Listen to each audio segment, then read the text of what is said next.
The Indiana Department of Transportation is planning a new highway in the southern part of the state that will bypass Huntingburg and Jasper and connect to I-69. Called the Mid-States Corridor, it's in its second phase of study, which focuses on Du Bois County. Bente Boutier has this report. Hi Joe. The corridor is set to connect in the north with I-69 near the Crane Naval Base, a few miles from here, with the express purpose of economic development. Despite the study moving forward, some residents are ready to push back against new highway development in their area. Martin and Du Bois County residents gathered at the clubhouse in Jasper on December 5th, largely in opposition to the Mid-States Corridor's second round of study, which started during the summer. Jacob McCoy, a landowner in Martin County, led the meeting. He wants residents in the area to join the newly formed Property Rights Alliance to coalesce their efforts against the highway's planned route. We've identified a need to come together as a group to take control of this issue. The best way to do that is to be unified. The organization is an offshoot of a group formed several years ago, Stop the Mid-States Corridor, to get actual legal questions answered. And the impetus for that primarily was through the Tier 1 study, they weren't coming on our property. Now with the Tier 2 study, they're showing up on our property. Before Thursday's meeting, the Property Rights Alliance had more than 20 members ready to push back on land surveyors for the project going on private property. After the meeting, the group reported nearly 200 members. McCoy found an attorney, Russell Sipes, to represent the residents. He says the group needs funds to support a legal defense to demand the state follow due process before going on residents' land. They want to cite Indiana code that says they have the right to come on our property.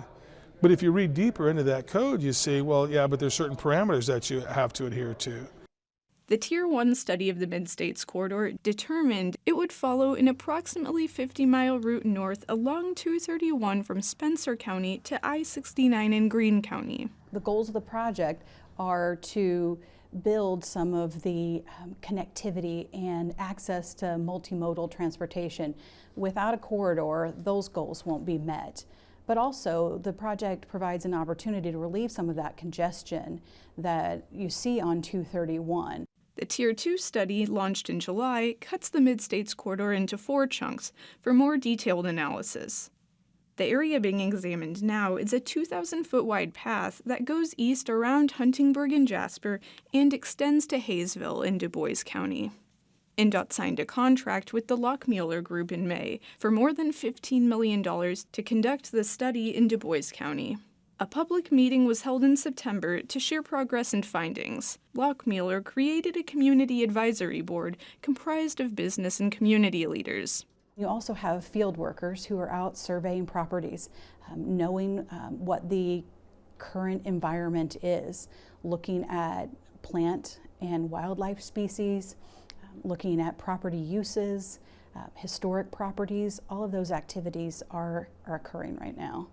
The Lockmuller Group is evaluating 2 options to skirt Jasper and Huntingburg: a 2-lane road with a passing lane called a Super 2, or an expressway, a highway with 2 lanes of traffic in each direction. Minton with Lockmuller is aware of opposition to the plan, but she says people should participate so the route can reflect local needs. Talking about where a facility might impact their property and how they use their property, those sorts of conversations will be really helpful to us in making decisions.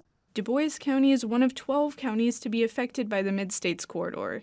Du Bois County is actually the most populous county in Indiana without interstate access directly through the county. Between 2013 to 2019, employment grew 7% in the county, according to the Du Bois County Economic Resilience Study. Manufacturing made up more than 38% of employment. The area is one of the top turkey producers in the country. Pippinger says business, farming, and manufacturing in Du Bois give it a competitive advantage. He says logistics will play a role in keeping it.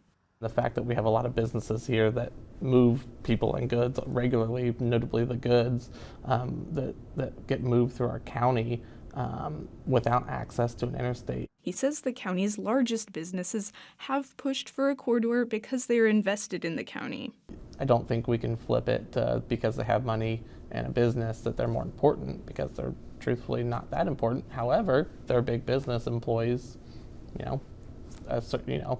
thousands of people whose livelihoods can be affected by this road or not having a road. We have to take into account a little bit of that as well. The corridor will affect landowners, but Pippinger says it is necessary for the long-term good of the community. McCoy's land is in the path where the corridor could be built. He says a new route isn't needed. He's skeptical of potential economic benefits and says Lockmueller's desire for public input is insincere. The road is not to increase economic development in Du Bois County. The road is to pad the pockets of wealthy trucking companies that have political power. The federal government withdrew its 2004 and 2011 studies for the corridor in 2014. It stated, due to a reevaluation of traffic information, the project is no longer warranted. The room was packed at the clubhouse, but some attendees had concerns over feasibility of noncompliance with land surveyors. McCoy says people may want to see the group gain traction first.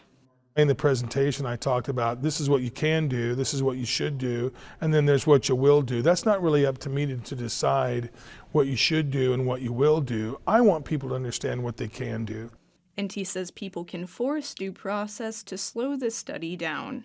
The Lockmueller Group will hold a public meeting in early 2025 to present new purpose and need findings. This portion of the Tier 2 study is expected to take around 3 years. Reporting on 231 for Indiana News Desk, I'm Ben Taboutier.